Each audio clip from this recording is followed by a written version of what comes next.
Hello everyone, welcome to TSV classes. कैसे हैं आप सब लोग? आई होप कि सब बढ़िया होंगे।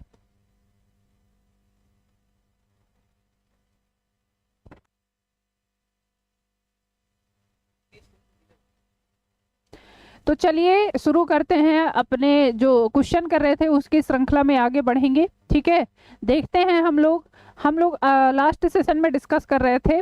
आपको पता है एलटी ग्रेड एग्जाम की आपकी डेट भी आ चुकी है ना। जीव विज्ञान की आपकी डेट आ चुकी है। जनवरी में आपका पेपर है। तो अब बिना देरी के अपनी तैयारी को बेहतरीन ढंग से करने के लिए आपको बहुत जरूरी है कि आप डेली बेसिस पे अपनी प्रैक्टिस करो। उससे आपको अंदाजा लगेगा कि हमारी तैयारी कितनी है ना। और प्रैक्टिस करने से होता क्या है कि जो भी नई चीजें हैं, क्वेश्चंस कैसे आ रहे हैं, चीजें आपको कैसे पेपर में देखने को मिलेंगी, उसका आइडिया आपको प्रॉपर लग जाएगा। उसके आधार पर आप कह सकते हो कि अच्छा, हम अब समझ पा रहे हैं कि मैम हमको पेपर कैसे करना है ना। तो वो बिना देरी के, आपको पता है यहाँ पर बहुत ही बेहतरीन तरीके से सारे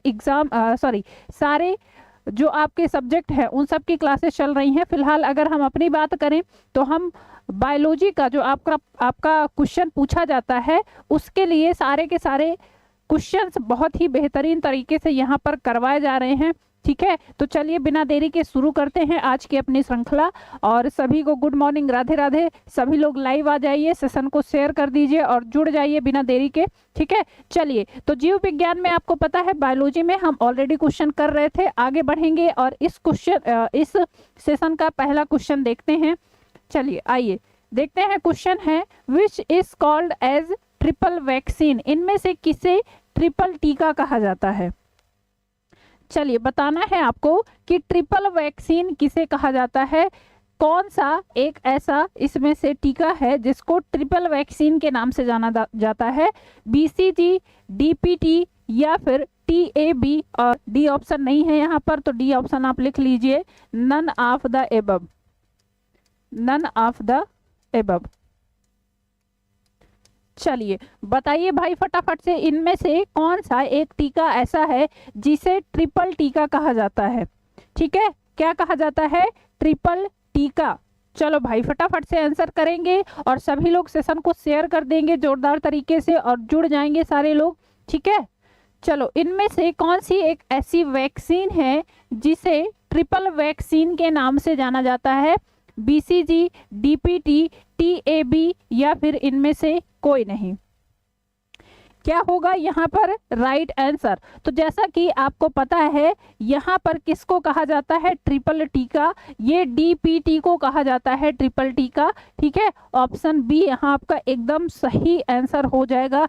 डीपीटी को ट्रिपल टीका कहा जाता है क्योंकि इसमें 3 एंटीजन का प्रयोग होता है ना। किसका प्रयोग होता है? तो कहेंगे मैम 3 एंटीजन का प्रयोग किया जाता है। अच्छा, बीसीजी का टीका किसके लिए लगाया जाता है? तो ये ध्यान रखेंगे, ये लगाया जाता है टीबी के लिए। ट्यूबरकुलोसिस जो होती है उसके लिए बीसीजी का टीका लगता है।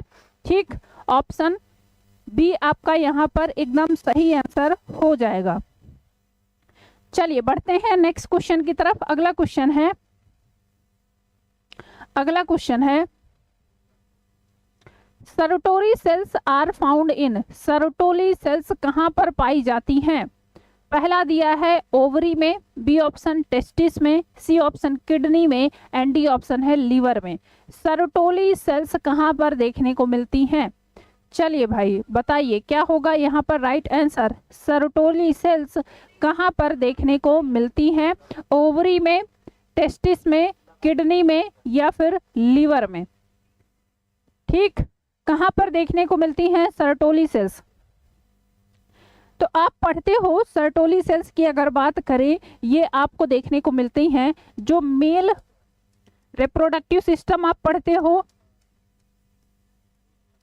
मेल रिप्रोडक्टिव सिस्टम में प्राइमरी सेक्स ऑर्गन और सेकेंडरी सेक्स ऑर्गन की बात करते हैं, है ना। प्राइमरी सेक्स ऑर्गन में मेल में आता है आपका टेस्टिस और फीमेल में आती है ओवरी। तो मेल का जो प्राइमरी सेक्स ऑर्गन होता है, क्लियर, क्या कहेंगे?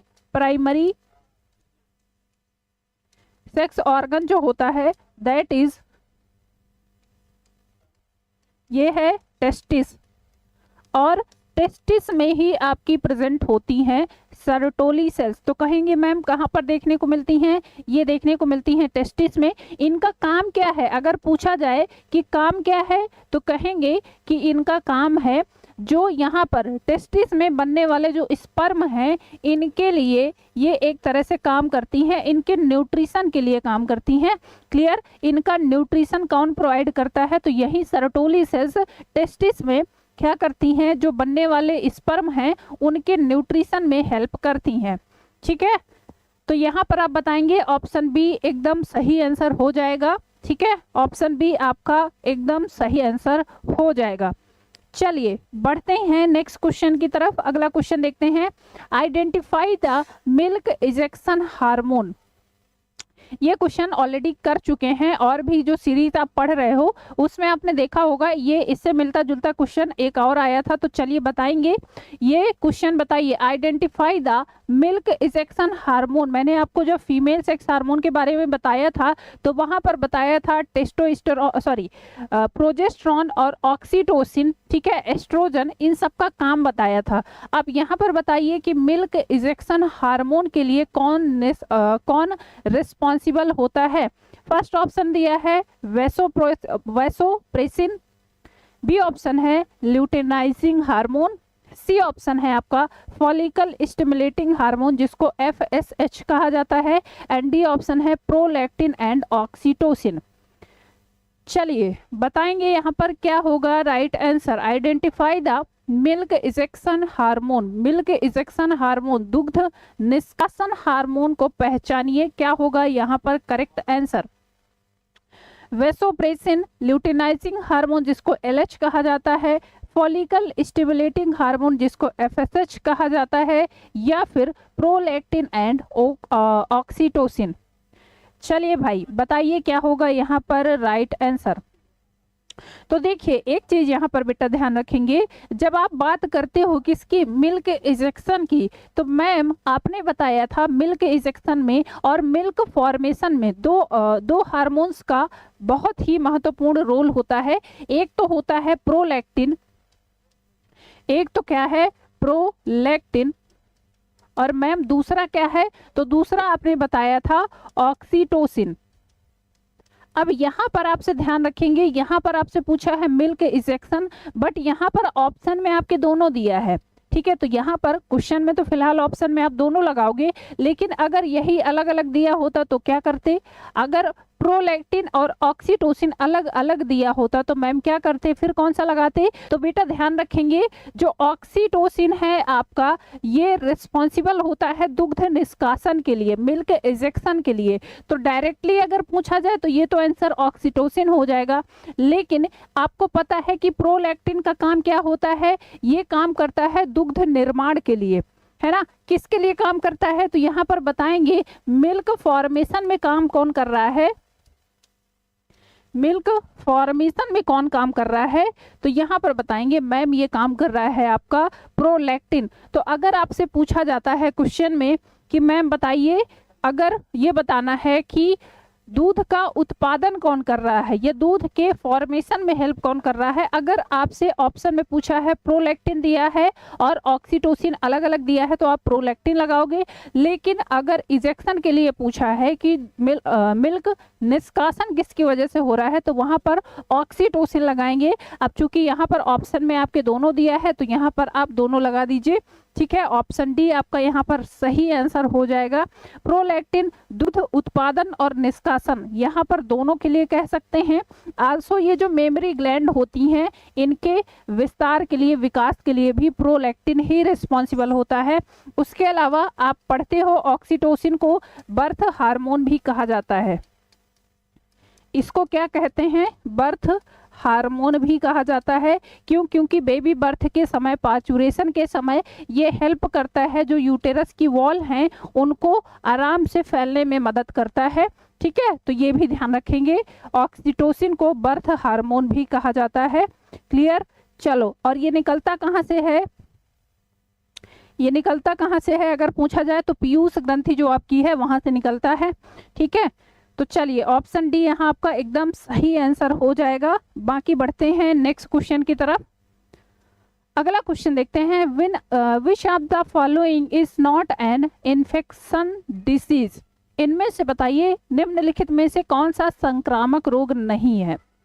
पहला दिया है cancer, B option common cold, C option है swine flu and D option है ट्यूबरकुलोसिस। चलिए भाई फटाफट से बताएंगे इनमें से कौन सा एक ऐसा रोग है जो कि संक्रामक नहीं है, मतलब एक जगह से दूसरे जगह ऐसे फैलता नहीं है ना। चलिए, which of the following is not an infectious disease. Cancer नहीं है, कॉमन कोल्ड नहीं है, स्वाइन फ्लू नहीं है या फिर ट्यूबरकुलोसिस नहीं है। चलो भाई फटाफट से बता दो क्या होगा यहाँ पर राइट आंसर, क्या होगा यहाँ पर राइट आंसर। संक्रामक रोग मतलब कहीं किसी जीव की वजह से या किसी पैरासाइट की वजह से एक जीव से दूसरे जीव में ट्रांसफर होते हैं, एक जीव से दूसरे जीव में फैलते हैं, इनको संक्रामक रोग कहते हैं। लेकिन आप बताइए इनमें से कौन सा है जो संक्रामक रोग की कैटेगरी में नहीं आता है, तो दैट इज द कैंसर। क्यों? क्योंकि कैंसर सेल्स का क्या होता है, कैंसर सेल्स में डिफेक्शन की वजह से होता है। जब सेल आप कोई सेल मान लीजिए, कैंसर रोगों का एक समूह है जिसमें सेल डिवीजन क्या है, कंटिन्यूअस बहुत तेजी से होता है। क्लियर? कैंसर में कोई सेल अगर खराब हुई है और वहां पर क्या है, वहां पर आप देखना चाहोगे कि क्या होगा, यहाँ पर cell division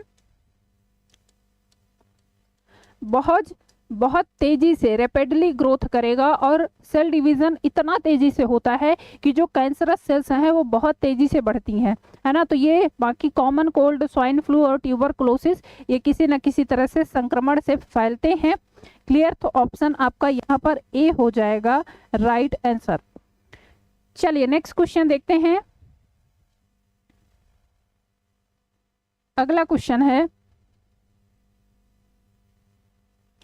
planula is a larval stage of. Planula larval stage है किसकी? ओबेलिया की, टीनिया की, एस्केरिस की या फिर फेरेटिमा की। बताइए, चलिए बताएंगे। क्वेश्चन पूछा है planula is a larval stage, is planula किसकी लार्वल स्टेज में आता है। पहला दिया है आपका obelia, B option taenia, C option ascaris या फिर फेरेटिमा। ओबेलिया, टीनिया, एस्केरिस या फिर फेरेटिमा। फेरेटिमा पोस्ट्रुमा आप पढ़ते हो, अर्थवर्म को कहा जाता है ना, अर्थवर्म। एस्केरिस को राउंड वर्म कहा जाता है। टीनिया सोलियम को टैप वर्म कहा जाता है, चपटे कृमि कहा जाता है और ओबेलिया का ओबेलिया ही होता है। चलो बताओ अब क्या होगा। यहाँ पर आपसे लार्वल स्टेज पूछा है तो बताएंगे क्या होगा यहाँ पर लार्वा स्टेज। प्लेनुला किसका लार्वा है तो बताएंगे मैम ये ओबेलिया में देखने को मिलता है। ऑप्शन ए आपका यहाँ पर एकदम सही आंसर हो जाएगा। ठीक, चलिए बढ़ते हैं नेक्स्ट क्वेश्चन की तरफ। During relaxation of a muscle, the ions pump back into the sarcoplasmic reticulum are that of। मांसपेशियों के शिथिलन के दौरान जिन आयनों को पेशी द्रव्यीय जालक में पुनः पंप किया जाता है वो कौन से आयन हैं। फर्स्ट ऑप्शन आपका दिया है calcium ion, B option magnesium, C option potassium and last दिया है आपका Mn मैग्नीज। चलिए बताइए क्या होगा यहाँ पर आपका करेक्ट आंसर। रिलैक्सेशन के दौरान मसल्स जो आयन पंप करता है वापस से बैक करके कहाँ पर, सार्कोप्लाज्मिक रेटिकुलम में, वो कौन सा आयन है तो इसको कहेंगे ये है कैल्शियम आयन। ठीक है, कैल्शियम आयन होता है। ऑप्शन ए आपका यहाँ पर एकदम सही आंसर हो जाएगा। क्लियर? कैल्शियम आयन आपका राइट आंसर हो जाएगा। बढ़ते हैं नेक्स्ट क्वेश्चन की तरफ। अगला क्वेश्चन है sterile stamen is term as. Sterile stamen इसको किस नाम से जाना जाता है। स्टाइल कहते हैं, स्टिग्मा कहेंगे, स्टेमिनोड कहेंगे या फिर सिनेंड्रस कंडीशन कहा जाता है। चलिए sterile stamen is term as. Sterile stamen को किस नाम से जाना जाता है।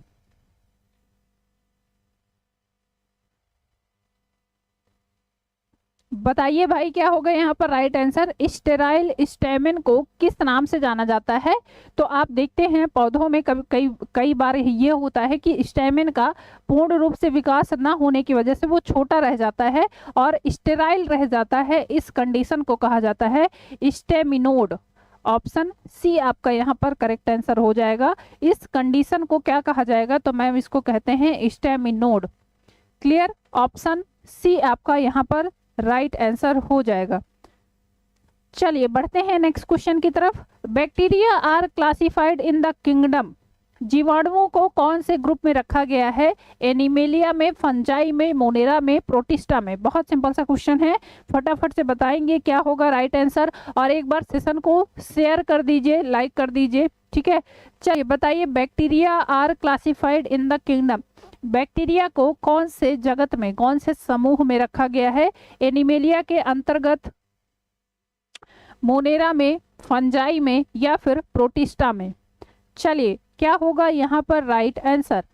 तो आपको पता है बैक्टीरिया क्या होते हैं? प्रोकैरियोटिक ऑर्गेनिजम्स हैं, है ना। ये कैसे जीव हैं? तो बताएंगे मैम ये प्रोकैरियोटिक होते हैं। और कैसे हैं? तो बताएंगे यूनिसेलुलर है मैम। कैसे होते हैं? एक ही सेल के बने होते हैं ज्यादातर, है ना, यूनिसेलुलर होते हैं। क्लियर?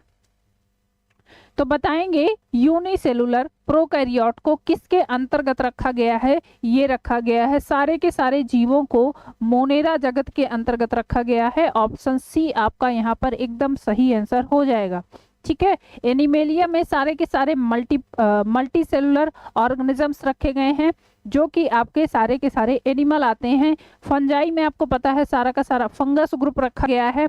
और प्रोटिस्टा में क्या रखे गए हैं? यूनिसेलुलर यूकैरियोट रखे जाते हैं, यूकैरियोट। क्लियर? तो ये ध्यान रखेंगे। चलिए, तो प्रोकैरियोट सारे के सारे कहां पर रखे गए हैं? मोनेरा के अंतर्गत। ऑप्शन सी आपका यहां पर करेक्ट आंसर हो जाएगा। चलिए नेक्स्ट क्वेश्चन देखते हैं। Sexual reproduction in bryophyte is. Sexual reproduction bryophyte में क्या कहलाता है? आइसोगैमस, ऊगैमस, एनाइसोगैमस या फिर होलोगैमस। चलिए बताएंगे।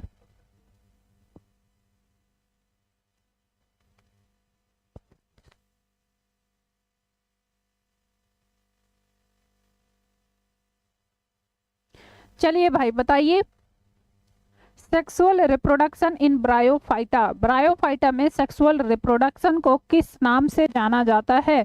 फर्स्ट ऑप्शन है आइसोगैमी, बी ऑप्शन है ऊगैमी, सी ऑप्शन है एनाइसोगैमी या फिर होलोगैमी। बताएंगे क्या होगा राइट आंसर।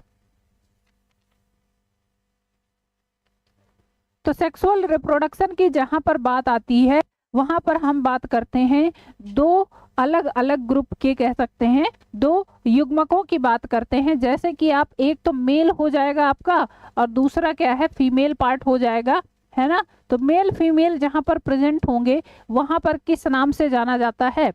वहां पर किस नाम से जाना जाएगा? तो कहेंगे कि मैम इनको विषम युग्मकी कहा जाता है और इंग्लिश में इसको ऊगैमस टाइप का सेक्सुअल रिप्रोडक्शन कहा जाता है, ठीक है। इसको क्या कहेंगे? ऊगैमी कहा जाता है।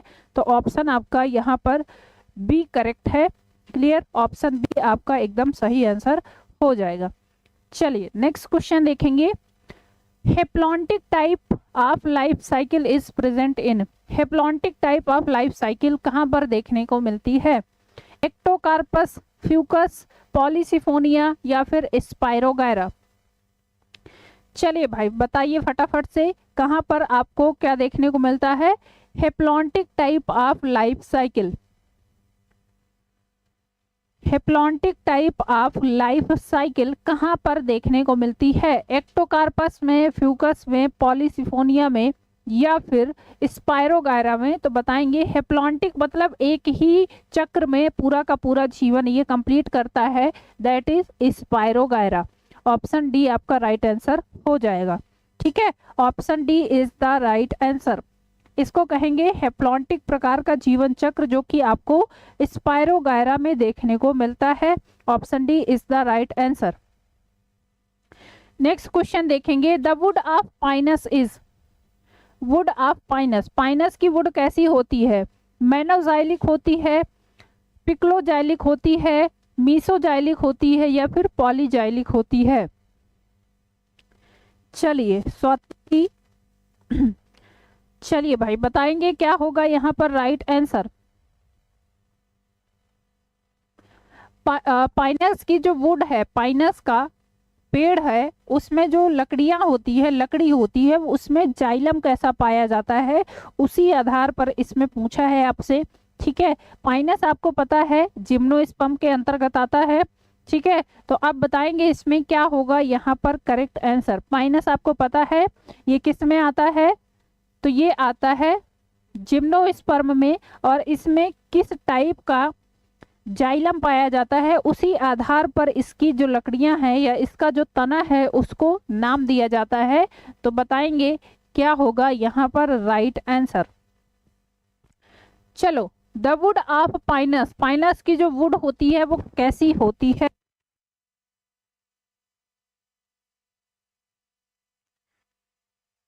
तो इसको कहा जाता है, पाइनस की जो वुड होती है इसको पिक्नोजाइलिक कहा जाता है। ऑप्शन बी आपका यहाँ पर सही हो जाएगा। ठीक है, पिक्नोजाइलिक भी होता है, कहीं कहीं पर आपका मोनोजाइलिक भी दिखा रहेगा। तो मोनोजाइलिक अगर पूछा जाए, मोनोजाइलिक साइकस में होता है। साइकस में कौन सा होता है, तो आप कहेंगे मैम मोनोजाइलिक होता है। बाकी आपका पाइनस में पिक्नोजाइलिक होता है। ऑप्शन बी यहाँ आपका सही आंसर हो जाएगा। ठीक है, चलिए बढ़ते हैं नेक्स्ट क्वेश्चन की तरफ। वायराइड्स आर, वायराइड्स क्या हैं? वायराइड्स क्या हैं? इन्फेक्शियस प्रोटीन है, इन्फेक्शियस न्यूक्लियो प्रोटीन है, इन्फेक्शियस न्यूक्लिक एसिड है, या फिर नन ऑफ द एबव, इनमें से कोई नहीं। चलिए स्वाति जी, सोनी यादव जी आंसर करिए क्या होगा। वायराइड्स कैसे स्ट्रक्चर हैं? इन्फेक्शियस प्रोटीन है, इन्फेक्शियस न्यूक्लियो प्रोटीन के अंतर्गत आते हैं, इन्फेक्शियस न्यूक्लिक एसिड हैं, या फिर इनमें से कोई नहीं? क्या होगा यहाँ पर करेक्ट आंसर? तो चलिए बताते हैं क्या होगा यहाँ पर राइट आंसर।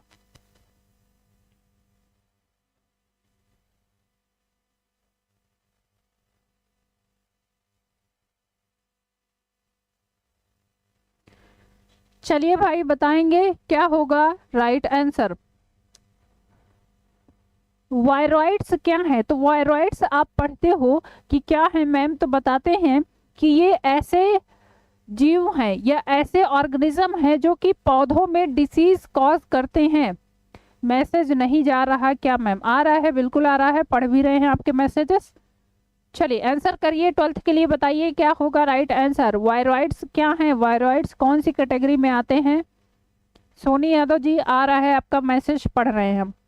चलिए बताइए, वायरॉइड्स बताएंगे कौन सा पार्ट होता है वायरॉइड्स में? इन्फेक्शियस प्रोटीन्स हैं, इन्फेक्शियस न्यूक्लियो प्रोटीन्स होते हैं, इन्फेक्शियस न्यूक्लिक एसिड होते हैं, या फिर इनमें से कोई नहीं?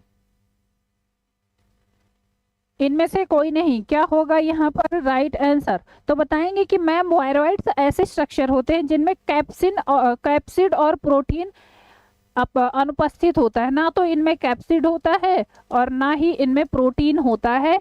तो ये बने किस चीज के होते हैं? ये दोनों इनमें नहीं पाया जाता है। तो बने किस चीज के होते हैं? ये इन्फेक्शियस न्यूक्लिक एसिड होते हैं। और न्यूक्लिक एसिड में भी मैम अगर बात करें कि कौन सा न्यूक्लिक एसिड, तो बताएंगे कि ये होता है RNA, है ना, राइबो न्यूक्लिक एसिड।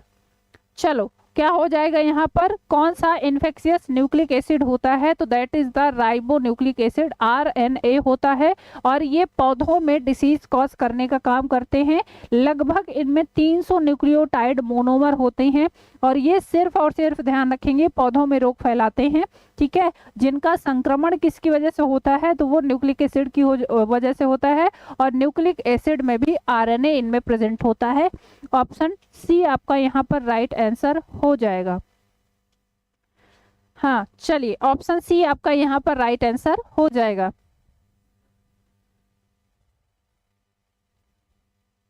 चलिए अगर आपसे पूछा जाए कि इन्फेक्शियस प्रोटीन्स कौन से होते हैं, ये भी पढ़ना है। इन्फेक्शियस प्रोटीन्स वाले जो जीव हैं उनको कहा जाता है प्रियॉन्स। इनको क्या कहते हैं? तो मैम इनको कहते हैं प्रियॉन्स, है ना। क्या कहा जाता है? इन्फेक्शियस प्रोटीन जिनमें होता है उनको प्रियॉन्स के नाम से जाना जाता है। चलें आगे बढ़ें। Hello ma'am, offline class available है क्या? अभी तो फिलहाल ऑनलाइन ही चल रही है आकाश जी, फिलहाल अभी तो ऑनलाइन ही चल रही हैं क्लासेस, ठीक है। और इसी चैनल पर आपको सारी की सारी क्लासेस अभी मिल रही हैं ऑनलाइन ही। चलिए, तो यहाँ पर ध्यान रखेंगे, आपका ऑप्शन सी हो जाएगा राइट आंसर। बढ़ते हैं नेक्स्ट क्वेश्चन की तरफ। अगला क्वेश्चन देखते हैं। A group of green plants mostly does not shows alternation of generation, that is. इनमें से कौन सा एक ऐसा ग्रुप है जिसमें अल्टरनेशन ऑफ जनरेशन नहीं देखने को मिलती है? First option algae, B option bryophyta, C option pteridophyta and D option है gymnosperm. Good morning Shivani ji. चलिए स्वाति जी बताइए क्या होगा यहाँ पर आंसर। चलिए भाई आंसर करिए सभी लोग फटाफट से, क्या होगा यहाँ पर right answer? A group of green plants mostly does not shows alternation of generation. चलिए स्वाति जी बता रही हैं 13th का ए। बाकी लोग बताइए, शिवानी जी, आकाश जी, सोनी यादव जी। चलिए भाई बताएंगे क्या होगा यहाँ पर right answer. A group of green plant that does not show alternation of generation. Algae में नहीं होता, ब्रायोफाइट्स में नहीं होता, टेरिडोफाइट्स में नहीं होता, या फिर जिम्नोस्पर्म्स में नहीं होता। चलो भाई बहुत सारे लोग आंसर कर रहे हैं एल्गी एल्गी एल्गी, ठीक है। चलिए बहुत अच्छे, तो बिल्कुल सही बता रहे हैं आप सारे लोग, वेरी गुड। एल्गी में आपकी जो शैवाल होते हैं उनमें अल्टरनेशन ऑफ जनरेशन नहीं देखने को मिलता है। ऑप्शन ए यहाँ पर सही लोग बता रहे हैं, सभी लोग बिल्कुल सही बता रहे हैं, option A is the right answer. चलिए बढ़ते हैं नेक्स्ट क्वेश्चन की तरफ। अगला क्वेश्चन है, which of the following is not A nitrogen fixing blue green alga. इनमें से आपको बताना है जो नाइट्रोजन फिक्सिंग नहीं करता है, नॉट पूछा है, ध्यान रखेंगे। इनमें से कौन सा एक बीजीए का मेंबर है? बीजीए जिसको साइनोबैक्टीरिया भी कहा जाता है, क्या कहते हैं? साइनोबैक्टीरिया भी कहते हैं। इसी को ब्लू ग्रीन एल्गी भी कहा जाता है और इसी का शॉर्ट फॉर्म बीजीए भी है। तो इसका एग्जाम्पल पूछा है आपसे, इनमें से कौन सा एक एग्जाम्पल है जो कि नाइट्रोजन फिक्सेशन में हेल्प नहीं करता है? Nostoc, Anabaena, Scytonema and Oscillatoria. चलिए क्या होगा यहाँ पर राइट आंसर? चलिए बताइए क्या होगा यहाँ पर राइट आंसर। और जितने लोग भी नए हैं वो सारे के सारे लोग चैनल को सब्सक्राइब कर लेंगे। मैम मेरे में रुक जा रही क्लास, आप रिफ्रेश कर लीजिए एक बार क्लास, तो यहाँ पर बहुत ही बेहतरीन तरीके से चल रही है। चलिए ठीक है, सोनी यादव जी आप अपने फ़ोन का नेट एक बार रिफ्रेश कर लीजिए, क्लास बेहतरीन तरीके से चल रही है। और जितने लोग भी, आकाश जी, स्वाति जी, जितने लोग भी अभी नए जुड़े हैं वो सारे के सारे लोग चैनल को सब्सक्राइब कर लेंगे और सारे लोग इसी टाइम पे क्लास को देखेंगे। डेली हम लोग मिलते हैं इसी टाइम पे, ठीक है। चलिए तो बताएंगे क्या होगा यहाँ पर राइट आंसर। इनमें से कौन सा एक ऐसा ग्रीन एल्गा है, सॉरी कौन सा एक ऐसा एल्गा है जो कि नाइट्रोजन फिक्सेशन में हेल्प नहीं करता है? नाइट्रोजन फिक्सेशन आप पढ़ते हो, नाइट्रोजन फिक्सेशन आप पढ़ते हो तो एग्जाम्पल में आपसे पूछा गया है कि कौन सा एक ऐसा एग्जाम्पल है। नॉस्टॉक है, एनाबिना है, स्काइटोनीमा है, या फिर ऑसिलेटोरिया है, बताएं। मैम ये लोग नए नहीं हैं, बस यहाँ नहीं आते। अच्छा चलिए तो कोई बात नहीं, यहाँ आए हैं तो यहाँ सब्सक्राइब कर लेंगे, है ना सोनी जी? ठीक, 11 बजे से चलती है, हाँ 10 से 11 भी चलती है और 11 से 12 भी मेरी क्लास चलती है, ठीक है। सोनी यादव जी रेगुलर क्लास में रहती हैं।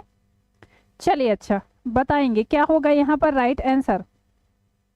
चलिए भाई अच्छा आंसर करिए सारे लोग, क्या होगा यहाँ पर राइट आंसर। इनमें से कौन सा एक है जो ब्लू ग्रेन एल्गी है लेकिन वो नाइट्रोजन फिक्सेशन में हेल्प नहीं करता है?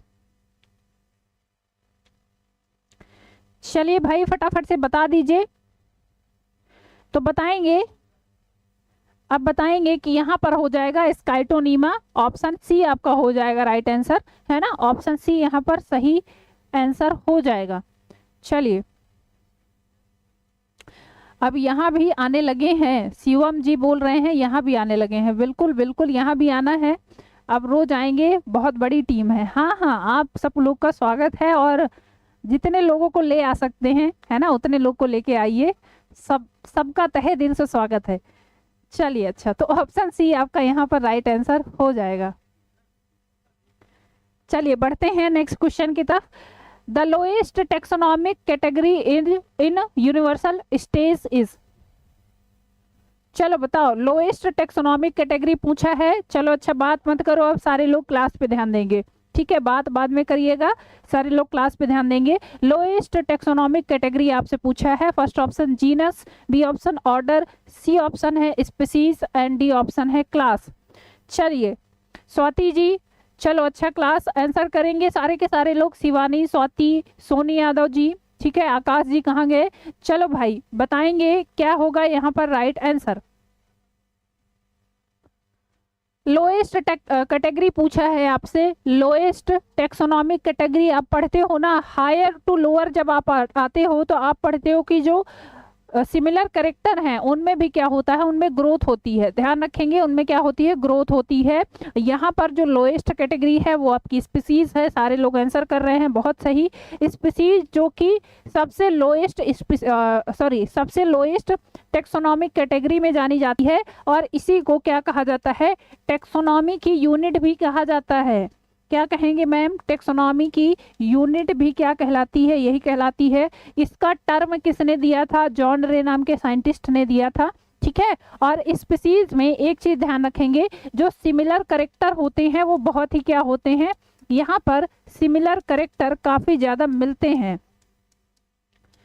यहाँ पर आते आते सिमिलर कैरेक्टर क्या होते हैं, इंक्रीज होते हैं। जैसे जैसे आप हायर टू लोअर आते हो, हायर टू लोअर अगर आप बात करो तो आपको पता है शुरुआत हम सबसे पहले करते हैं किंगडम, उसके बाद आते हैं किसमें, फाइलम में, kingdom, phylum, class, order, family, genus, and last में आपका आता है स्पेसीज, है ना। अगर यहाँ पर बात करें मैम तो सबसे अगर हायर कैटेगरी की बात करता है तो हायर हमारा किंगडम आ जाता है। किंगडम से फाइलम में जब आते हो तो फाइलम आप यूज करते हो जनरली, जनरली किसके लिए यूज करते हैं, फाइलम यूज करते हैं जनरली हम एनिमल्स के लिए। यहाँ पर प्लांट्स के रिगार्डिंग हम क्या यूज करते हैं, तो डिवीजन यूज करते हैं, ये भी ध्यान रखेंगे, ठीक है। प्लांट्स का जब आप क्लासिफिकेशन करते हो बेटा तो ध्यान रखेंगे वहां पर डिवीजन यूज करते हैं, फाइलम नहीं यूज करते हैं। Class, order, family, genus, species, यहाँ पर जैसे जैसे आप हायर टू लोअर आओगे ना तो इनमें जो करेक्टर हैं वो क्या होते हैं, सिमिलर करेक्टर की अगर बात आती है तो ये बढ़ते जाते हैं, ठीक, सिमिलर करेक्टर क्या होगा, बढ़ते जाएंगे। चलिए नितिन प्रजापति जी, चलिए काफी लोग आज नए आ रहे हैं, चलिए सभी का स्वागत है। तो चलिए यहाँ पर आपका ऑप्शन हो जाएगा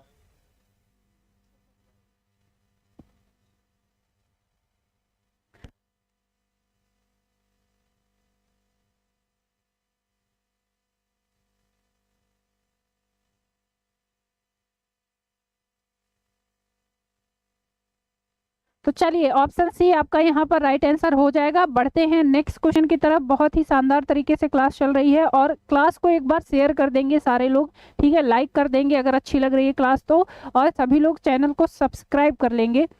चलिए मैम अब टेंशन ना लीजिए, टोली आने वाली है। अरे वाह, चलिए सारी की सारी टोली लेके आइए अपनी, है ना। चलो अच्छा, trisomy is most common in, trisomy mostly कहाँ पर आपको देखने को मिलता है, पाइसम में, एलोए में, रोइयो में, या फिर धतूरा में। चलिए ट्राइसोमी, चलिए भाई बताइए क्या होगा यहाँ पर राइट आंसर। ट्राइसोमी आपको मोस्ट कॉमन कहाँ पर देखने को मिलता है,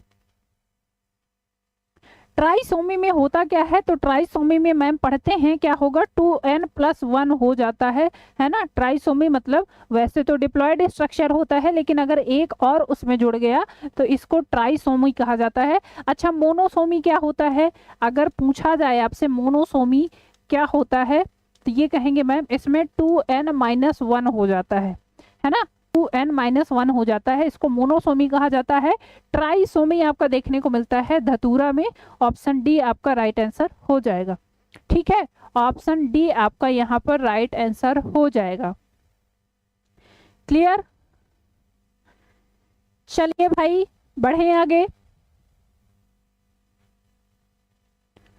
आगे बढ़ते हैं नेक्स्ट क्वेश्चन की तरफ। अगला क्वेश्चन है viviparous germination is found in. Viviparous, viviparous और ओविपैरस दो चीजें आप पढ़ते हो, है ना। विविपैरस और ओविपैरस,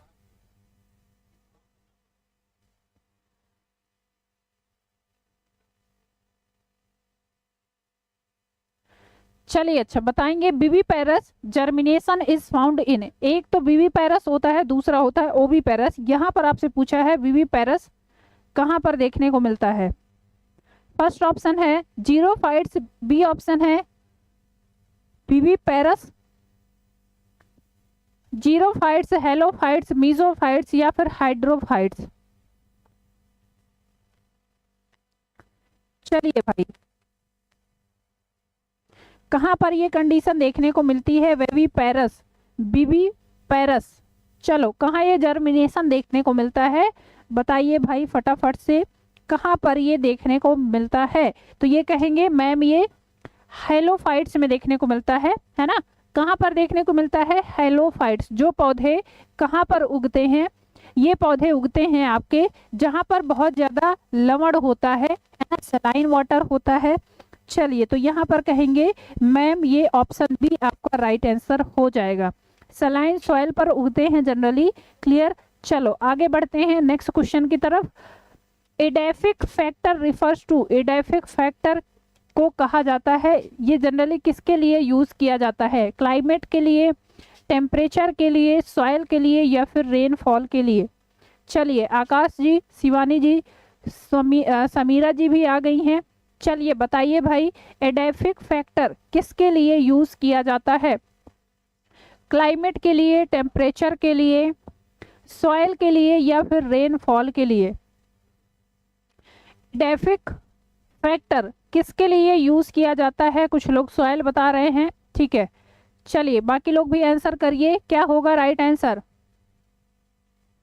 हाँ हाँ चलिए बताएंगे, समीरा शेख जी बताइए, नेक्स्ट 18 के लिए आंसर करिए। एडेफिक फैक्टर, तो ये आपको पता है ये किससे, सॉइल से संबंधित होता है ना, मृदा से संबंधित होता है। ऑप्शन सी आपका एकदम सही आंसर हो जाएगा। चलिए भाई बढ़ते हैं नेक्स्ट क्वेश्चन की तरफ। अगला क्वेश्चन है nucleolus and globule are found in. Nucleus क्या लिखा है ये,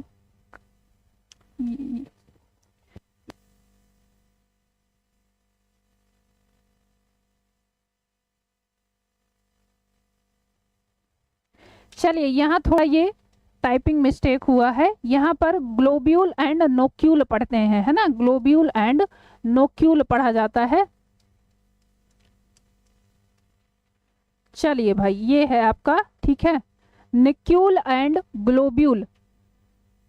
निक्यूल and globule are found in, कहाँ पर देखने को मिलते हैं, फ्यूकस में, ओडोगोनियम में, ऑसिलेटोरिया में या फिर कारा में। तो ये पढ़ते हैं, ये कारा के क्या हैं, सेक्सुअल पार्ट होते हैं, male sex organ and female sex organ होते हैं, ठीक है। नोक्यूल लिखे हैं मैम, हाँ नोक्यूल होता है।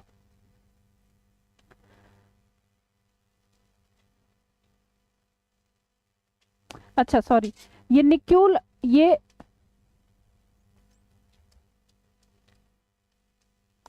निक्यूल और ग्लोब्यूल पार्ट होता है जो कि कारा में आपको देखने को मिलता है। कहाँ पर देखने को मिलता है, कहाँ पर, कारा में, ठीक है। चलिए तो कारा की ये सेक्सुअल ऑर्गन होते हैं, सेक्सुअल पार्ट होते हैं। चलो अब इसमें आप आंसर करो, ग्लोब्यूल किसको कहा जाता है और निक्यूल किसको कहा जाता है। चलिए भाई आंसर करिए सारे लोग, स्वाति जी, शिवानी जी, चांदनी सिंह, चलिए बताइए भाई क्या होगा। आप बताइए कारा में जो ग्लोब्यूल स्ट्रक्चर होता है वो कौन सा होता है और निक्यूल स्ट्रक्चर होता है वो कौन सा होता है। आंसर करेंगे सारे लोग, आपस में बात मत करिए और क्लास का आंसर दीजिए। कारा में बताइए ग्लोब्यूल कौन सा स्ट्रक्चर होता है और निक्यूल कौन सा होता है। चलिए बताइए भाई क्या होगा राइट आंसर। कारा, कारा के लिए बताइए, स्वाति जी जो पूछा वो बताइए, ग्लोब्यूल और निक्यूल कौन सा मेल होता है कौन सा फीमेल होता है। चलिए बताइए भाई कौन सा इनमें से मेल होता है और कौन सा फीमेल होता है। क्या होगा यहाँ पर राइट आंसर। तो यहाँ पर आपको पता है निक्यूल वाले पार्ट को कहा जाता है फीमेल सेक्स ऑर्गन, है ना, फीमेल ये पार्ट होता है और ये मेल वाला पार्ट होता है। ग्लोब्यूल को मेल पार्ट कहा जाता है और निक्यूल को फीमेल पार्ट कहा जाता है। शिवानी जी बिल्कुल सही बता रही हैं आप, मेल वाले पार्ट को ग्लोब्यूल कहा जाता है एंड फीमेल सेक्स ऑर्गन को यहाँ पर निक्यूल कहा जाता है। कारा में देखने को मिलता है। अच्छा कारा की अगर बात करते हो तो कारा ये कैसा होता है, कारा के लिए बताएंगे इसके बहुत सारे करेक्टर आपको ब्रायोफाइट से मिलते जुलते मिलते हैं, है ना, इसीलिए ये कहा जाता है वेल डेवलप क्या है, सबसे डेवलप ये एल्गी में आता है, वेल डेवलप एल्गी में आता है। इसके मैक्सिमम करेक्टर आपको देखने को मिलेंगे। किससे मिलते जुलते, तो कहेंगे मैम इसके बहुत सारे करेक्टर्स ऐसे होते हैं जो कि ब्रायोफाइट से मिलते जुलते हुए होते हैं। ठीक, चलिए अनुराधा जी, चलिए स्वागत है आपका, बताइए क्या होगा यहाँ पर राइट आंसर। चलिए अगला क्वेश्चन देखते हैं, अगला क्वेश्चन देखते हैं, नेक्स्ट क्वेश्चन की बात करते हैं। Gynobasic style is found in the member of family, कौन से फैमिली में गाइनोबेसिक क्या होता है स्टाइल देखने को मिलता है। First option Apiaceae family, B option Lamiaceae family, C option Arecaceae family या फिर एपोसाइनेसी फैमिली। चलिए चलिए भाई अनुराधा जी बताइए, स्वाति, अनुराधा, रमाकांत, समीरा जी, सोनी यादव जी, चांदनी जी, चलिए आकाश जी, सभी का स्वागत है। बताएंगे क्या होगा यहाँ पर right answer. Gynobasic style is found in the member of family. चलो आंसर करो मैम, 50 क्वेश्चन डेली कराती हैं, कभी कभी 100 नहीं बेटा, 50 नहीं ऑलमोस्ट 40 क्वेश्चन होते हैं एक सीरीज में, ऑलमोस्ट 40 क्वेश्चन होते हैं। चलिए बताइए भाई गाइनोबेसिक स्टाइल कहाँ पर देखने को मिलता है। सोनी जी आंसर कर रही हैं लेमिएसी तुलसी फैमिली, बाकी लोग भी आंसर करिए क्या होगा यहाँ पर राइट आंसर, क्या होगा यहाँ पर राइट आंसर। गाइनोबेसिक स्टाइल कौन सी फैमिली का बेसिक कैरेक्टर है, कौन सी फैमिली में आपको देखने को मिलता है। तो चलिए काफी लोग आंसर कर रहे हैं, बिल्कुल सही बता रहे हैं, लेमिएसी फैमिली में ये देखने को मिलता है ना, ऑप्शन बी आपका एकदम सही आंसर हो जाएगा। चलिए काफी लोग आंसर कर रहे हैं, आगे बढ़ते हैं, नेक्स्ट क्वेश्चन की तरफ बढ़ते हैं। सोनी जी काहे झूठ बोलना है भाई आपको, मैम थोड़ा सा झूठ बोलने दीजिए। चलिए आइए देखते हैं, टाटोमेरिज्म इज, टाटोमेरिज्म को किस नाम से जाना जाता है, ये क्या है, पूछा गया है आपसे, टाटोमेरिज्म इज क्या है।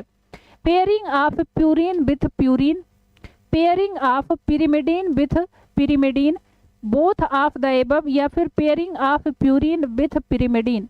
चलो भाई फटाफट से आंसर करिए। अच्छा टाटोमेरिज्म किस नाम से जाना जाता है, टाटोमेरिज्म एक्चुअल में है क्या, चलिए बताएंगे। क्वेश्चन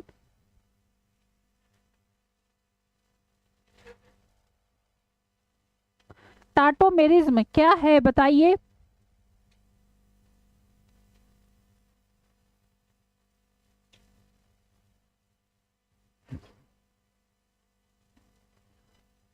चलिए भाई, क्वेश्चन गलत नहीं है, क्वेश्चन सही है। बताइए क्या होगा यहाँ पर राइट आंसर। टाटोमेरिज्म क्या है? क्या होगा यहाँ पर right answer? Tautomerism is pairing of purine with purine, pairing of pyrimidine with pyrimidine, pairing of purine with pyrimidine, या फिर इनमें से कोई नहीं।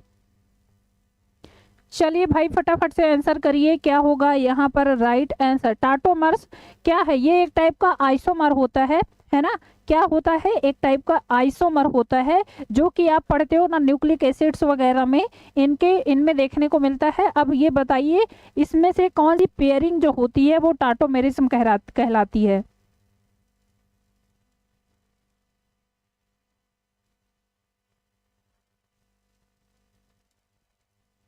चलिए भाई बताएंगे। बोथ बोथ आंसर कर रहे हैं, बोथ नहीं होगा।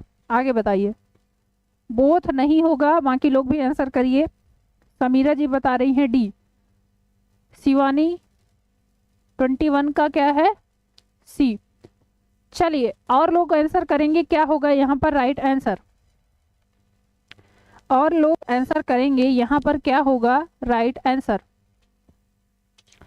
तो अगर टाटोमेरिज्म की बात करें तो मैंने बताया ये क्या होता है, आइसोमर होता है एक टाइप का, है ना? क्या होता है? आइसोमर की कैटेगरी में आता है।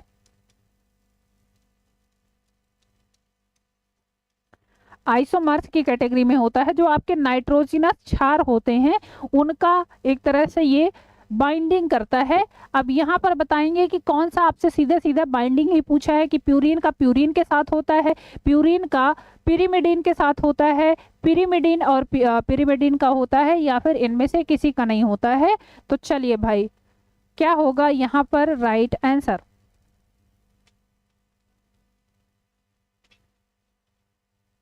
चलो अनुराधा जी बता रही हैं प्यूरिन टू प्यूरिन।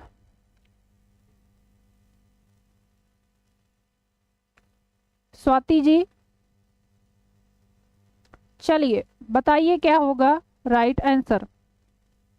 तो चलो भाई बात करते हैं। जब मैंने बताया ये क्या है, एक टाइप का क्या है, टाटोमर्स एक टाइप का आइसोमर है जिसका सामान्य सा एक सूत्र होता है, लेकिन इसके अलग अलग रूप होते हैं, है ना? ये क्या होता है? ये हाइड्रोक्लीमेन और हाइड्रोजन के अभिक्रिया के फलस्वरूप बनता है। साइटोसिन का एक अणु जब क्या होता है, हाइड्रोक्लिसन करता है, तो ये रिप्लेस होता है। और यहाँ पर एक रूप ऐसा होता है जिसमें एडेनिन और साइटोसिन दोनों मिलते हैं। अब यहाँ पर एडेनिन आपको पता है कि ये क्या है, एक प्यूरिन है, और साइटोसिन एक पिरिमिडीन है। तो एडेनिन और साइटोसिन के मिलने के फलस्वरूप बनता है। तो यहाँ पर कहेंगे पेयरिंग ऑफ प्यूरिन और पिरिमिडीन, क्योंकि एडेनिन में ये आ जाता है प्यूरिन में एडेनिन आ जाता है, और पिरिमिडीन में क्या आता है आपका क्षारीय बेस जिसको कह सकते हैं, ये साइटोसिन आता है ना? साइटोसिन इसमें आता है। तो इन दोनों की पेयरिंग ही तो टाटोमेरिज्म कहलाती है। तो बताएंगे कि मैम ऑप्शन डी यहाँ आपका एकदम सही आंसर हो जाएगा। विश्व प्रकाश मिश्रा जी बिल्कुल सही बता रहे हैं, ऑप्शन डी आपका एकदम सही आंसर है। चलिए बढ़ते हैं नेक्स्ट क्वेश्चन की तरफ। अगला क्वेश्चन देखते हैं। Unit of crossing over is, crossing over की यूनिट क्या है? First option cistron, B option कहेंगे, hello ma'am dream IS, hello चलिए स्वागत है आपका।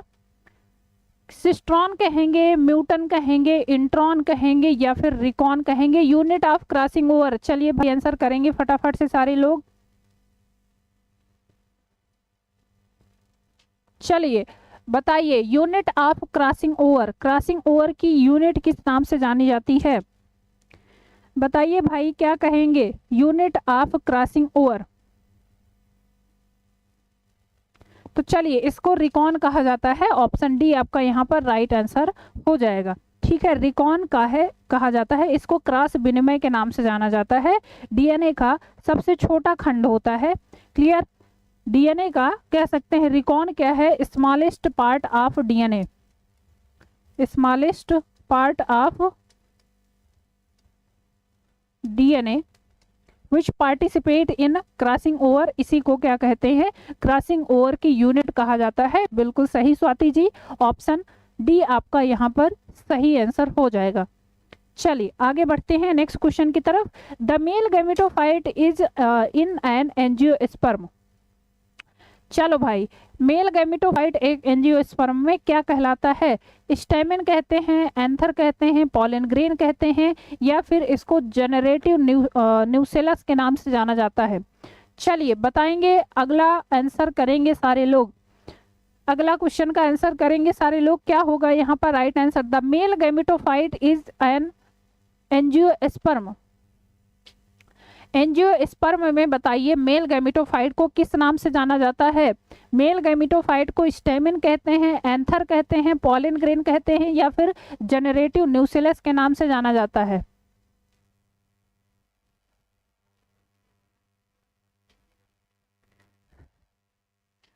आकाश जी कह रहे हैं इस क्लास में सारे के सारे गर्ल्स, सारे के सारे बॉयज नहीं गर्ल्स हैं, है ना? आप भी आप भी गर्ल्स से ही हो क्या? आकाश जी आप नाम बदल के आ रहे हैं क्या? वैसे आप हो तो बॉयज में, है ना? कहाँ गए आकाश जी? आकाश जी आप हो तो बॉयज में, ऐसा तो नहीं है?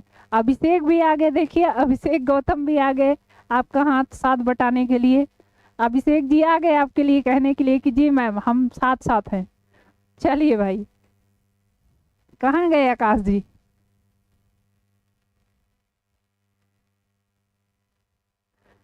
अरे बहुत सारे बॉयज हैं भाई, ऐसा ना करिए। 2 बॉयज लोग हैं, नहीं नहीं 2 नहीं, और भी बहुत सारे, और लेके आइए ना आकाश जी, अपने यार दोस्त मित्रों को लेके आइए। चलिए अच्छा क्वेश्चन पे आते हैं। बताएंगे कि मेल गैमेटोफाइट जो कि एंजियोस्पर्म में देखने को मिलता है वो विश्वा प्रकाश जी, देखिए ये भी तो हैं, अब 3 हो गए चलो आप लोग काउंट मत करो, आंसर पे ध्यान दो। चलो शिवानी जी अब टीम हो गई, हाँ हाँ बिल्कुल। चलिए बताएंगे क्या होगा यहाँ पर राइट आंसर। नहीं नहीं गर्ल्स डोमिनेट नहीं है भैया, गर्ल्स डोमिनेट नहीं करती हैं, गर्ल्स बहुत सीधी सादी होती हैं, है ना समीरा जी? गर्ल्स बहुत सीधी सादी होती हैं, डोमिनेट कहाँ करती हैं।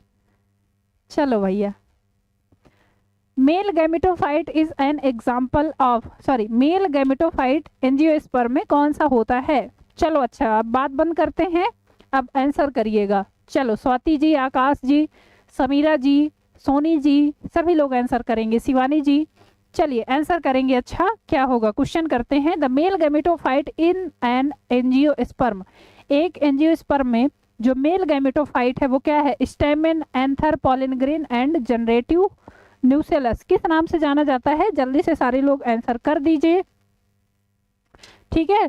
तो चलिए शिवानी जी, आकाश जी चलिए बताइए क्या होगा राइट आंसर। यहाँ पर कहेंगे male gametophyte ma'am pollen grain कहलाता है ना? क्या कहलाता है?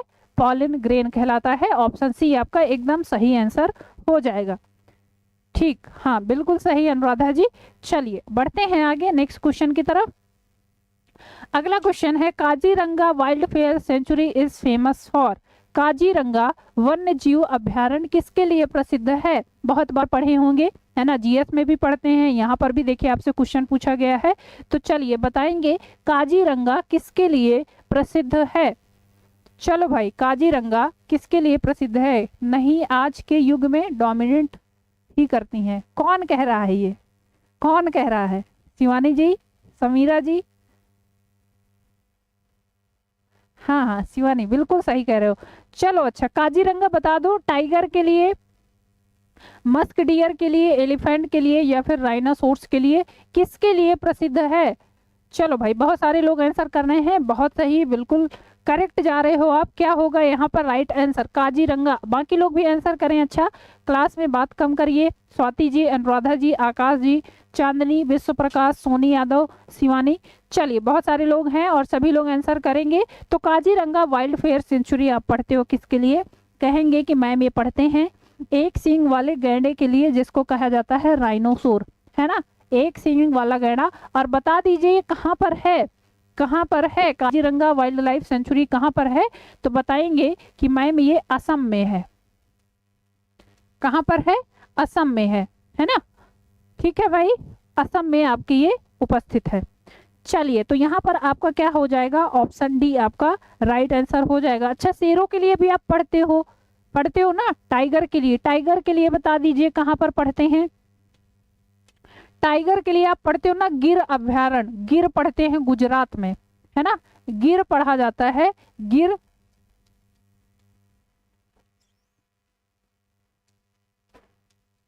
गिर फेमस है किसके लिए, ये फेमस है शेरों के लिए, और ये कहां पर है, गुजरात में।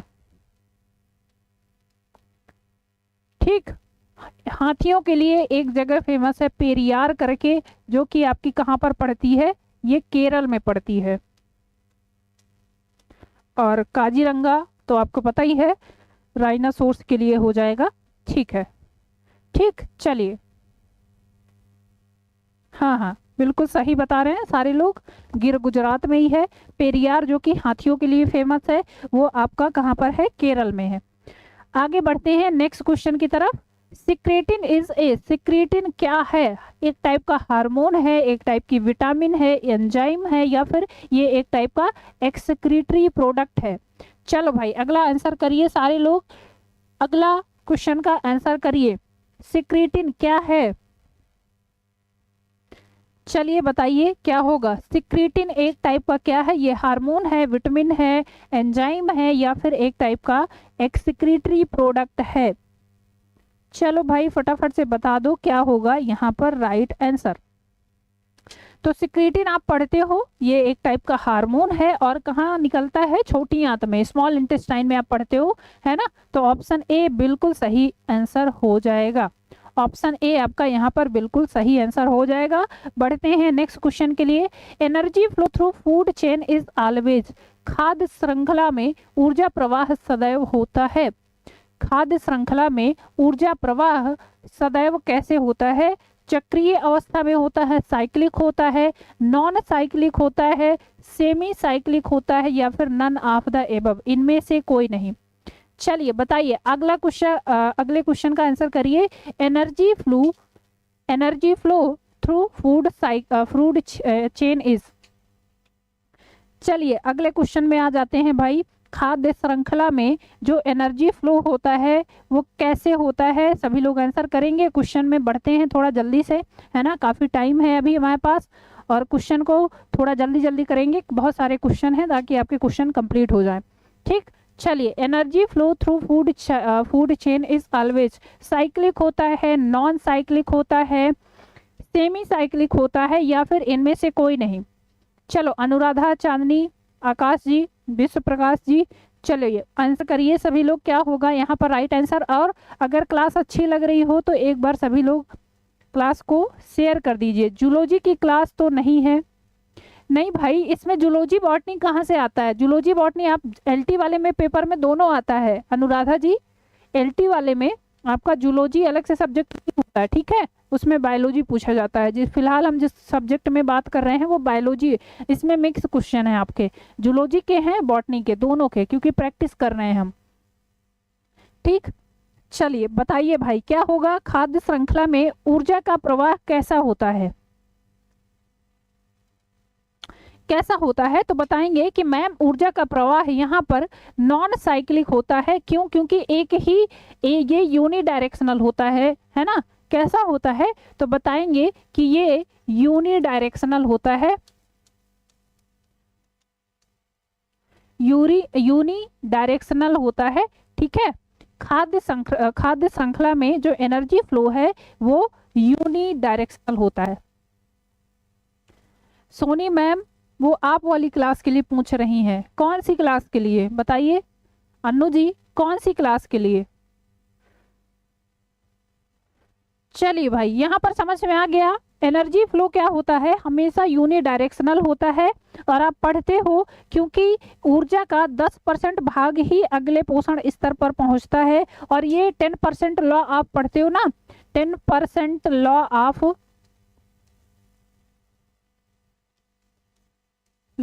Of energy flow,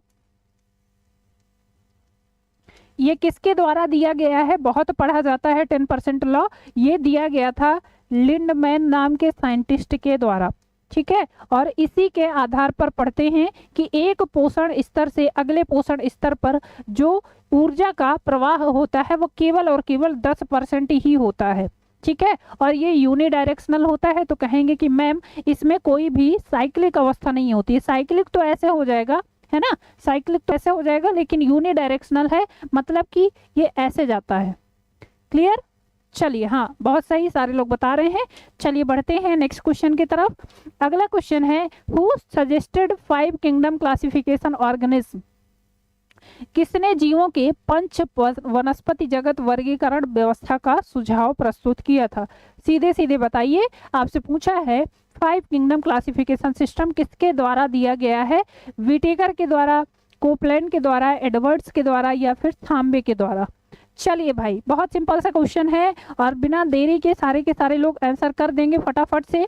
5 kingdom classification of system किसके द्वारा दिया गया है, जो कि सबसे मान्य है, सबसे ज्यादा पूछा जाता है ना, और इसी में ही सारे के सारे जीवों को वर्गीकृत किया गया है। 27 के लिए ए बता रहे हैं, बिल्कुल सही है। आर.एच. विटेकर ने 5 ग्रुप में सारे के सारे ऑर्गेनिज्म को बांटा था, ठीक है। आर.एच. विटेकर ने सारे के सारे ऑर्गेनिज्म को 5 ग्रुप में डिवाइड किया था। 5 ग्रुप अगर आपसे पूछा जाए तो कौन कौन से हैं? पहला है ma'am Monera, protista, fungi, Plantae, और लास्ट में आपका आता है एनिमेलिया। सही है, करेक्ट है। Monera, protista, fungi, Plantae and animalia, ठीक है।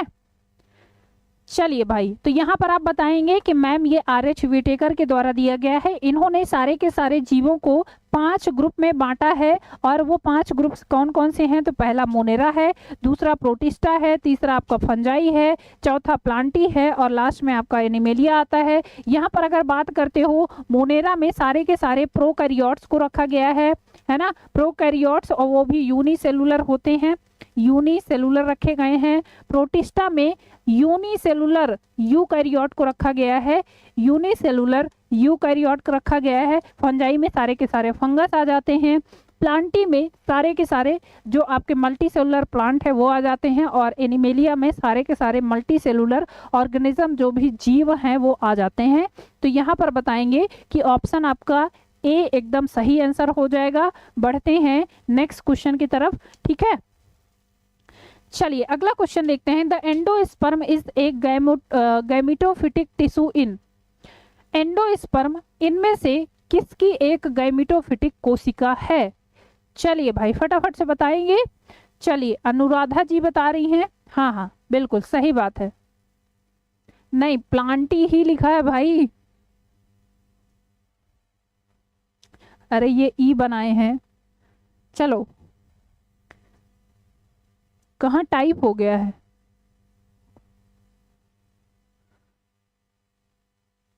शिवानी जी प्लांटी ही लिखा है। चलिए अच्छा, उस पे स्पेलिंग पर ज्यादा ध्यान मत दीजिए, जो बोल रहे हैं वो तो सुनाई दे रहा है। आइए अच्छा, endosperm is a gametophytic tissue in. Endosperm एक गैमेटोफिटिक टिश्यू किसके अंदर है? जिम्नोस्पर्म्स में, एंजियोस्पर्म्स में, टेरिडोफाइट्स में, या फिर ब्रायोफाइट्स में? चलो बताइए भाई क्या होगा यहाँ पर राइट आंसर। चलो कोई बात नहीं, अच्छा अपनी बात कर रहे हैं, ठीक है, अपनी बात मत करिए, यहाँ पे बात करिए। आइए देखते हैं क्या होगा यहाँ पर राइट आंसर। गैमेटोफिटिक टिश्यू जो कि आपको पता है एंडोस्पर्म है, और एंडोस्पर्म में बताइए गैमेटोफिटिक संरचना कहाँ पर होती है, तो बताएंगे। अच्छा पंकज जी अभी आ रहे हैं, गुड मॉर्निंग। चलिए बताइए, एंडोस्पर्म जो कि एक गैमेटोफिटिक टिश्यू की तरह पाया जाता है वो कहाँ पर होता है, तो बताएंगे कि मैम ये जिम्नोस्पर्म्स में देखने को मिलता है ना, जिम्नोस्पर्म्स में देखने को मिलता है। और जिम्नोस्पर्म्स में एक गैमेटोफिटिक किस तरह मिलता है, मतलब कि ये सिंगल एन होता है, हेप्लॉइड स्ट्रक्चर में होता है, तो कहेंगे कि मैम ये एन स्ट्रक्चर में होता है। अच्छा एंजियोस्पर्म बता दीजिए कैसा होता है। चलो भाई जल्दी ही बता दीजिए। एंजियोस्पर्म में विश्व प्रकाश जी, सोनी यादव जी, अनुराधा जी, शिवानी जी बताइए, जिम्नोस्पर्म में एंडोस्पर्म कैसा होता है? सॉरी एंजियोस्पर्म मैंने पूछा, जिम्नोस्पर्म में तो एन होता है, हेप्लॉइड होता है। एंजियोस्पर्म में बता दीजिए तो एंजियोस्पर्म बताएंगे, ये 3N 3 गुणित स्ट्रक्चर होता है। हाँ बिल्कुल, ट्रिप्लॉइड होता है, 3N स्ट्रक्चर होता है समीरा जी। चलिए सही लोग है, आगे बढ़ते हैं। अगला क्वेश्चन है caryopsis is the fruit in member of the family. Caryopsis कौन सी फैमिली का फ्रूट है? First option Fabaceae family, B option Asteraceae family, C option है Poaceae family and D option है एपिएसी फैमिली। चलिए जल्दी से आंसर करिए सारे लोग आंसर करेंगे। पंकज यादव जी चलिए बताएंगे, पंकज कुमार जी सॉरी, एलिसा 28 के लिए बता रहे हैं, 29 में आ गए एलिसा जी। चलिए बताइए, caryopsis is the fruit in member of the family. Caryopsis कहाँ पर देखने को मिलता है? अनुराधा जी बता रही हैं ए। चलिए और लोग आंसर करेंगे भाई, क्या होगा राइट आंसर? 29 के लिए फटाफट से आंसर करिए। सी, बहुत सारे लोग सी बता रहे हैं, कुछ लोग ए भी बता रहे हैं। चलिए आपसे पूछा है कैरियोप्सिस फ्रूट, ध्यान रखिए भाई क्या पूछ रहा है क्वेश्चन, वो पढ़ के पहले आंसर करिए, कोई जल्दी नहीं है। गुड मॉर्निंग अलीसा जी, क्या नाम है आपका? Alisa, Alisba okay, good morning.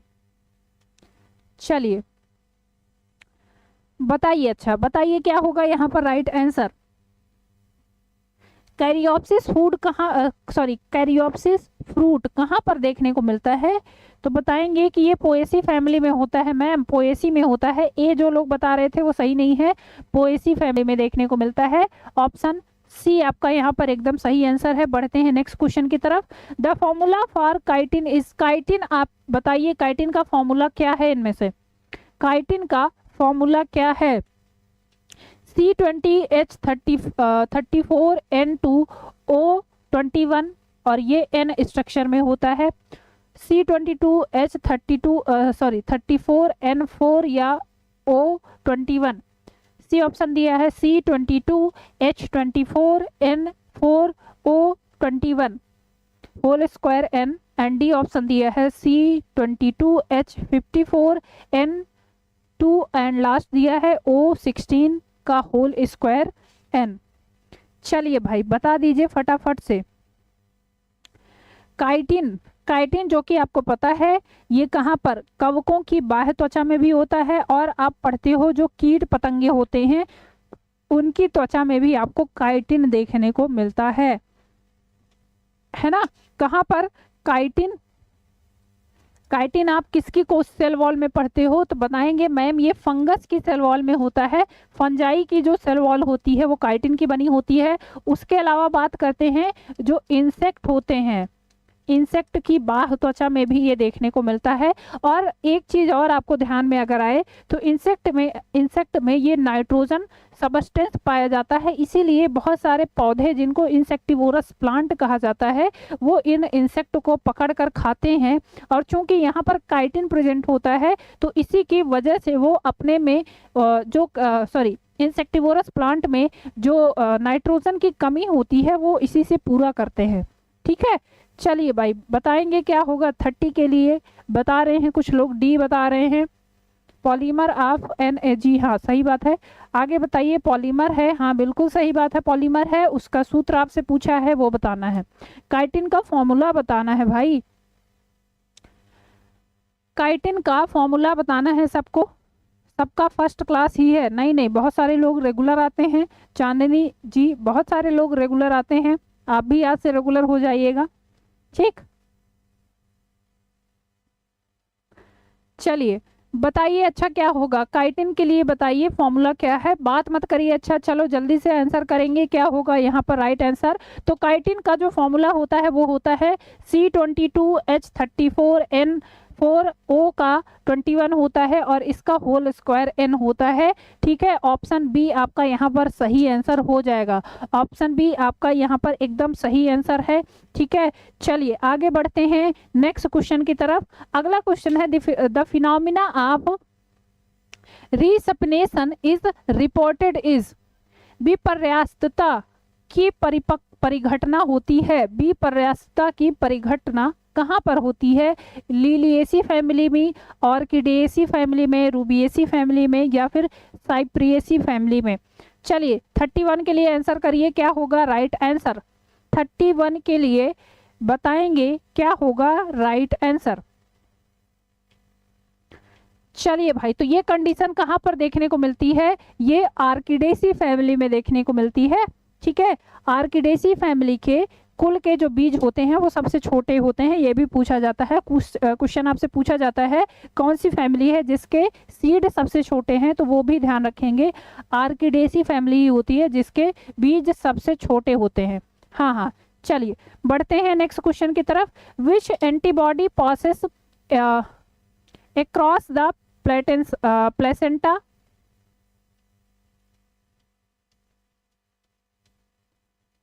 across the placenta into the fetus? कौन सी एंटीबॉडी है जो कि क्या करती है, फीटस में पहुंचती है किसके माध्यम से? प्लासेंटा के माध्यम से। चलिए भाई बताएंगे फटाफट से क्या होगा right answer. IgA, IgG, IgM या फिर IgE, इनमें से कौन सी एक ऐसी एंटीबॉडी है जो प्लासेंटा के थ्रू फीटस में जाती है? जो बच्चा पल रहा है माँ के पेट में, उसमें ये पहुंचने वाली एंटीबॉडी कौन सी है? मैम आप प्रयागराज से क्लास ले रहे हैं? हाँ जी, प्रयागराज से आपकी क्लास चल रही है। चलिए बताएंगे इनमें से कौन सी एक ऐसी एंटीबॉडी है जो प्लासेंटा के थ्रू मदर से फीटस में जाती है। जो बच्चा पेट में पल रहा होता है उसको फीटस कहा जाता है। प्लासेंटा के थ्रू मदर में प्लासेंटा के थ्रू बच्चे में या फीटस में जाने वाली एंटीबॉडी इनमें से कौन सी है? चलिए एंटीबॉडी आपको पता है 5 टाइप की पढ़ते हो, उन 5 टाइप में कौन सी एक ऐसी एंटीबॉडी है जो बच्चे से जो मदर से क्या है, मदर से प्लासेंटा के थ्रू बच्चे में जाती है? चलो तो ये आपसे पूछा है, प्लासेंटा से एक क्रॉस करके जाता है, प्लासेंटा को पार कर जाता है। बेटा ध्यान रखेंगे, IgG नहीं क्रॉस करता है, IgA क्रॉस करता है प्लासेंटा को। ठीक है, ऑप्शन ए आपका पंकज जी यहाँ पर सही होगा। IgA क्रॉस करता है प्लासेंटा को। ठीक, IgG यह सबसे अधिक मात्रा में पाया जाता है। IgG जो होता है वो सबसे अधिक मात्रा में पाया जाता है, जो क्रॉस करता है वो IgA होता है। और यहाँ पर IgD नहीं है, IgD सबसे कम मात्रा में होता है और ये रिस्पॉन्सिबल होता है, IgE ये रिस्पॉन्सिबल होता है एलर्जी के लिए। ठीक है, चलो यहाँ पर आपका आंसर ए हो जाएगा राइट आंसर। बढ़ते हैं नेक्स्ट क्वेश्चन की तरफ। अगला क्वेश्चन है, pneumatophores are found in? Pneumatophores कहाँ पर पाए जाते हैं? चलिए न्यूमेटोफोर्स पाइपर में, लेमना में, इरियार्सिया में या फिर एविसेनिया में? चलिए इनमें से किसमें न्यूमेटोफोर्स पाए जाते हैं? बी होगा मैम जी, किसमें बी होगा भाई? अरे क्वेश्चन पढ़िए पहले क्या पूछा है, अनुराधा जी क्वेश्चन पढ़िए पहले क्या होगा।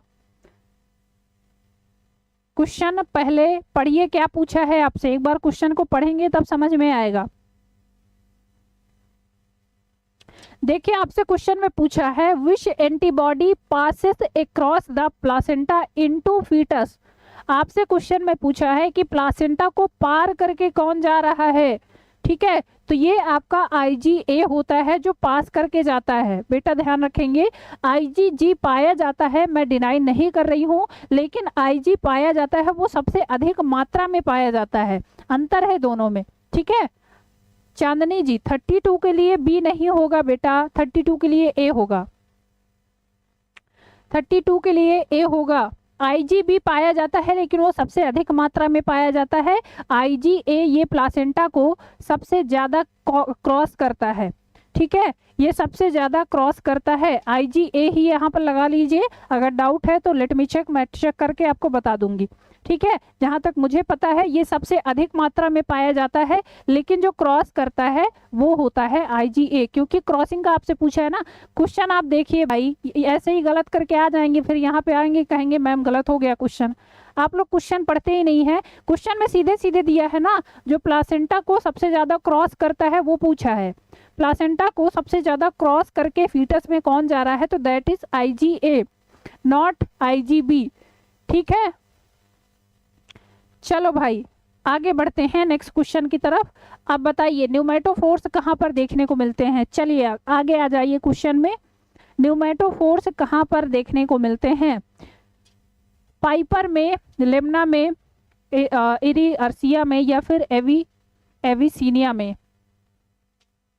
चलिए बताइए क्या होगा यहाँ पर राइट आंसर। कौन सी एंटीबॉडी है? हो गया, खत्म करिए उसको, आगे बढ़ जाइए। चलो अच्छा, डाउट है मैं बता दूंगी, कल की क्लास में मैं क्लियर करके आपको बता दूंगी। ठीक है, बहुत सारे लोग आईजीजी आंसर कर रहे हैं। ठीक है, अच्छा कोई बात नहीं, कल हम इस चीज़ को वापस से डिस्कस कर लेंगे। ठीक है, फिलहाल आगे आ जाइए नेक्स्ट क्वेश्चन में। अगले क्वेश्चन में बताइए क्या होगा राइट आंसर। 33 के लिए बताइए क्या होगा राइट आंसर। पंकज जी, समीरा जी, विश्व प्रकाश जी।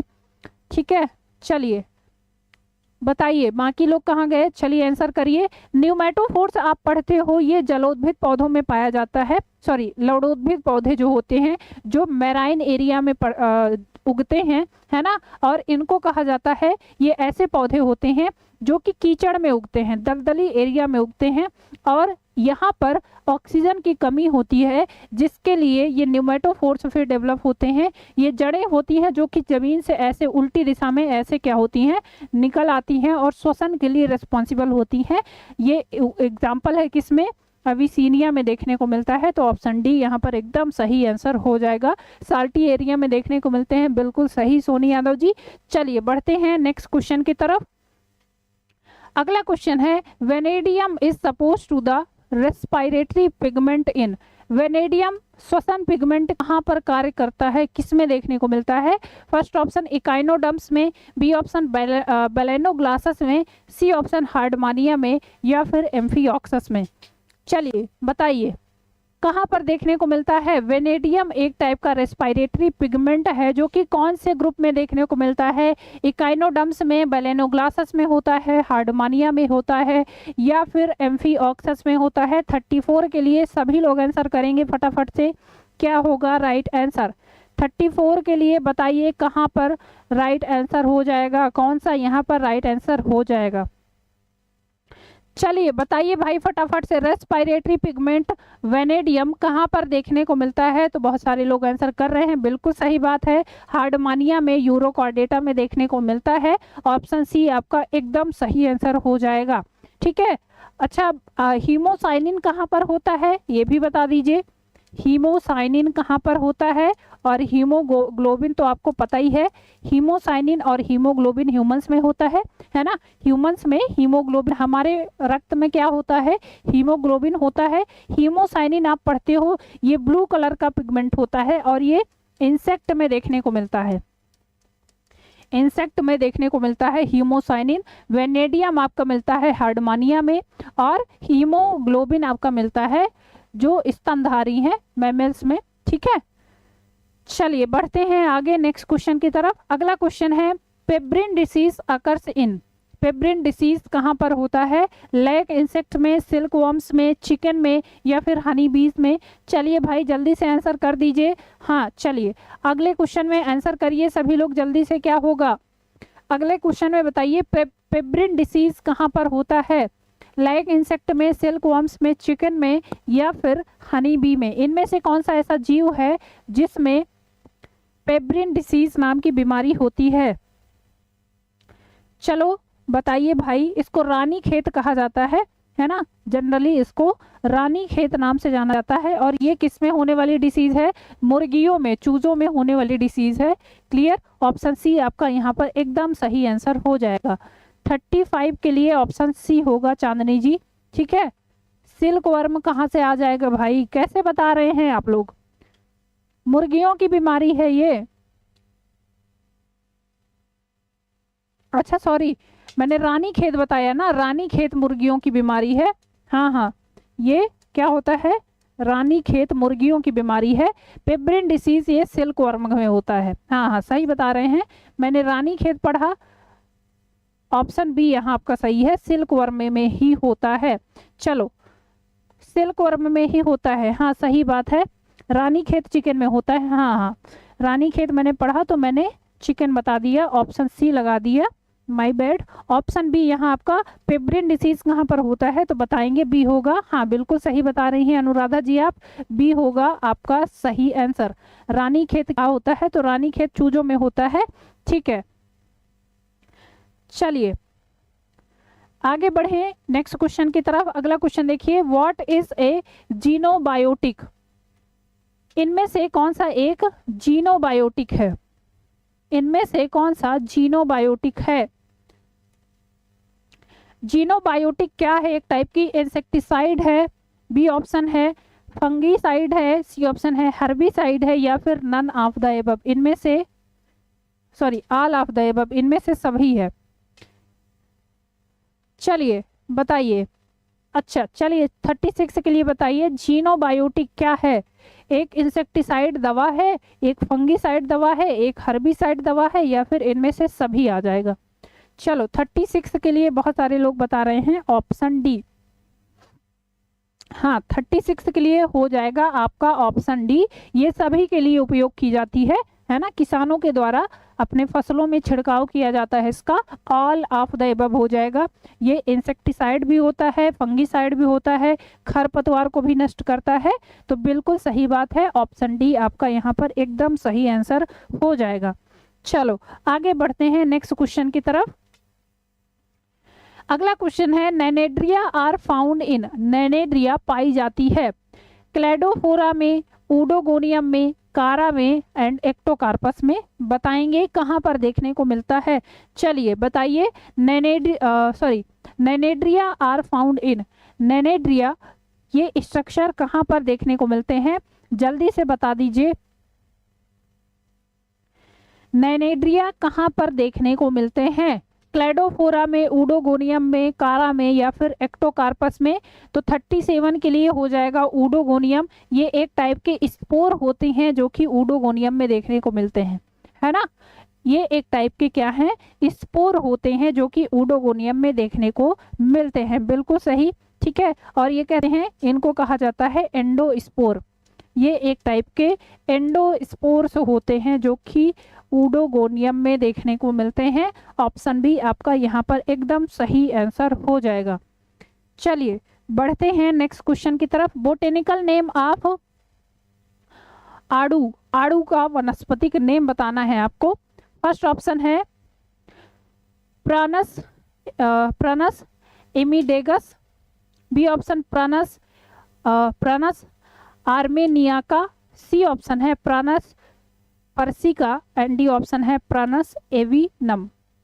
चलिए इनमें से बताइए क्या होगा राइट आंसर। आड़ू का वनस्पतिक नाम पूछा है आपसे, बताना है भाई आड़ू का वनस्पतिक नाम। पीच जिसको बोलते हैं, पीच खाते हैं ना। चलिए बताइए क्या होगा राइट आंसर।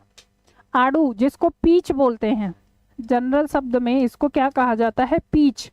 पीच का साइंटिफिक नेम पूछा है आपसे। चलिए तो यहाँ पर इसको कहा जाता है प्रानस पर्सिका। ऑप्शन सी एकदम सही बता रहे हैं सारे लोग। ठीक है चलिए भाई, बहुत ही बेहतरीन आंसर कर रहे हैं सारे के सारे लोग। ऑप्शन सी आपका एकदम यहाँ सही आंसर हो जाएगा। बढ़ते हैं नेक्स्ट क्वेश्चन की तरफ।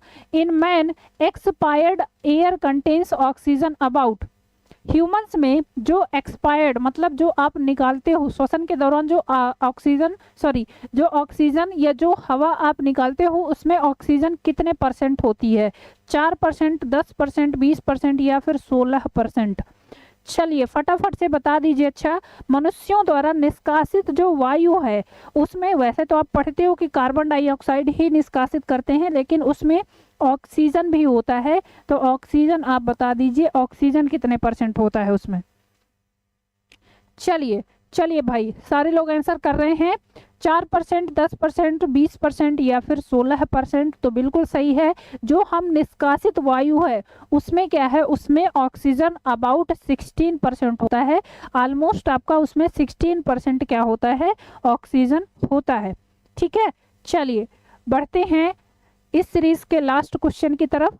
ये हमारा इस सीरीज का लास्ट क्वेश्चन होगा। चलो फटाफट से देख लेते हैं। Gymnosperms are naked seeded because they lack, gymnosperms को नेकेड सीडेड प्लांट कहा जाता है, किस वजह से? क्यों? क्योंकि इनमें एम्ब्रियो नहीं होता है, इनमें सीड कोट नहीं होता है, इनमें ओवरी नहीं होती है, या फिर इनमें एंडोस्पर्म नहीं होता है। किस वजह से जिम्नोस्पर्म्स को नेकेड सीडेड प्लांट कहा जाता है? चलो भाई फटाफट से बता दीजिए। हाँ, इनहेल 21% होता है। सही, बिल्कुल सही बता रही हैं। चलिए आगे आ जाइए नेक्स्ट क्वेश्चन में। Gymnosperms are naked seeded plant because they lack. कौन सी ऐसी चीज है जो कि जिम्नोस्पर्म्स में नहीं पाई जाती है, इसी वजह से इनको नेकेड सीडेड प्लांट कहा जाता है?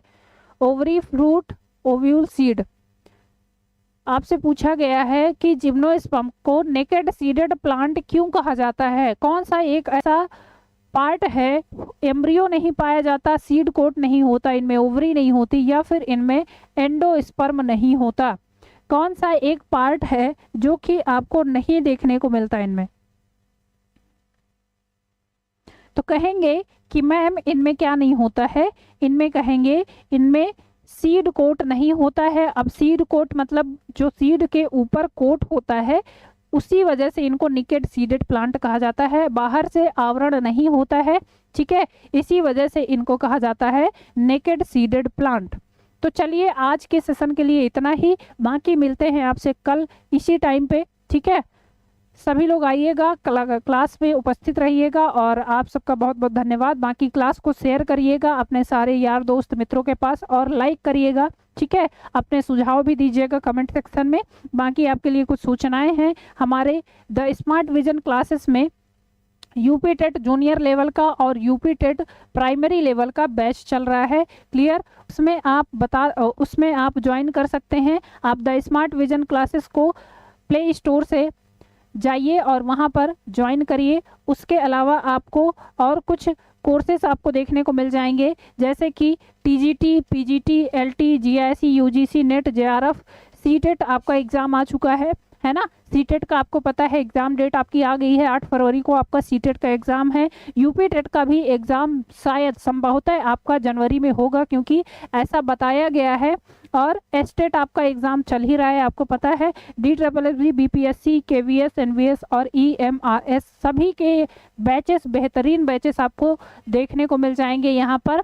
तो सभी लोग जल्दी से जल्दी द स्मार्ट विजन क्लासेस के ऐप को प्ले स्टोर से डाउनलोड कर लीजिए और वहाँ पर अपनी तैयारी को बेहतरीन ढंग से चलाइए। वहाँ पर आपको सारे के सारे कंटेंट मिल जाएंगे। यहाँ पर जो क्लासेस पढ़ाई जाती हैं, इनके PDF वगैरह सब आपको ऐप में एकदम फ्री मिल जाएगा, ठीक है। तो सारे लोग क्लास को शेयर करिएगा ज़रूर और अपने सुझाव दीजिएगा। बाकी मिलते हैं आपसे नेक्स्ट क्लास में, तब तक के लिए ऑल द बेस्ट।